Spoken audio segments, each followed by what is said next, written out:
I was 18 years old when I got married. I belonged to a very conservative family, a Baloch family, where good daughters never say no to their parents. My father wanted me to get married, and all I said was, if that makes you happy, I'll say yes. And of course, it was never a happy marriage. Just about after 2 years of getting married, about 9 years ago, I met a car accident. Somehow my husband fell asleep and the car fell in the ditch. He managed to jump out, saved himself. I'm happy for him. But I stayed inside the car and I sustained a lot of injuries.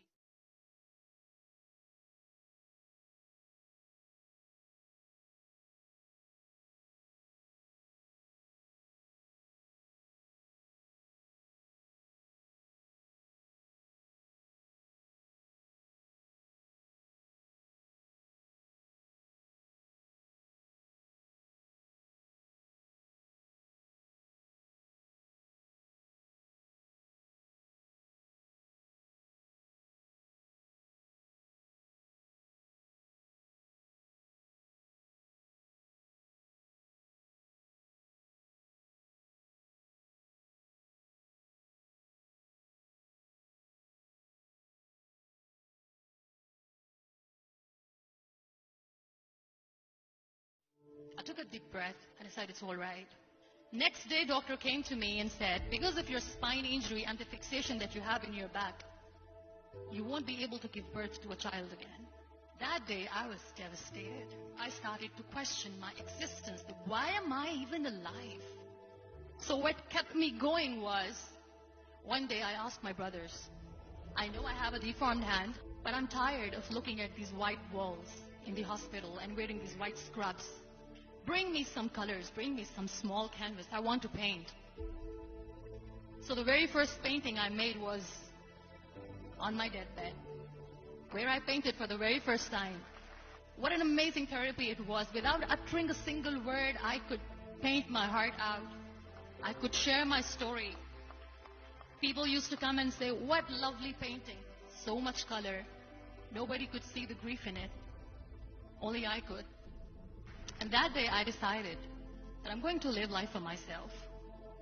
I am not going to be that perfect person for someone. I am just going to take this moment and I will make it perfect for myself. That I'm going to fight my fears. So I wrote down one by one all those fears. And I decided that I'm going to overcome these fears one at a time. You know what was my biggest fear? Divorce. But the day I decided that this is nothing but my fear, I liberated myself by setting him free. And I made myself emotionally so strong that the day I got the news that he's getting married, I sent him a text that I'm so happy for you and I wish you all the best. And he knows that I pray for him today. Number 2 was, I won't be able to be a mother again. And that was quite devastating for me. But then I realized there are so many children in the world, all they want is acceptance. So there is no point of crying, just go and adopt one. And that's what I did.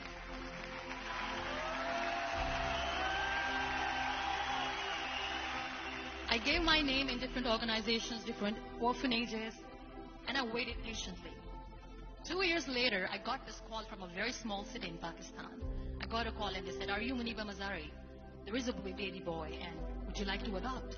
I could literally feel the labor pain. I said, yes, yes, I am going to adopt him. I am coming to take him home.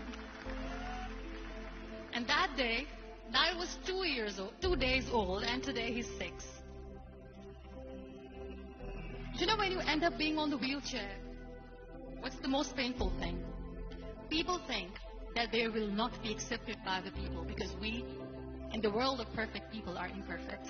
So I decided to appear more in public. I started to paint. I have done a lot of modeling campaigns. I decided that I'm going to join the national TV of Pakistan as an anchor person. I became the National Goodwill Ambassador for UN Women Pakistan, and now I speak for the rights of women, children. I was featured in BBC 100 Women for 2015. I'm one of the Forbes 30 under 30 to 2016. So when you accept yourself the way you are, the world recognizes you. It all starts from within. We have this amazing fantasy about life. This is how things should work. This is my plan. It should go.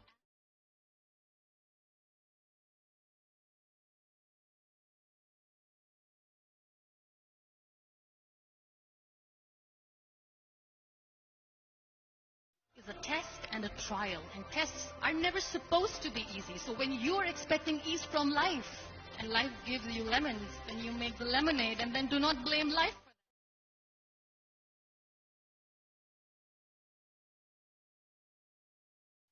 that. Everything is okay, but giving up should not be an option. They always say that failure is not an option.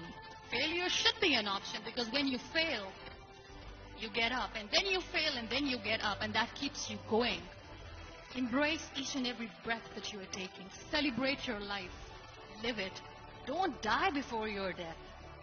Real happiness lies in gratitude. So be grateful, be alive, and live every moment.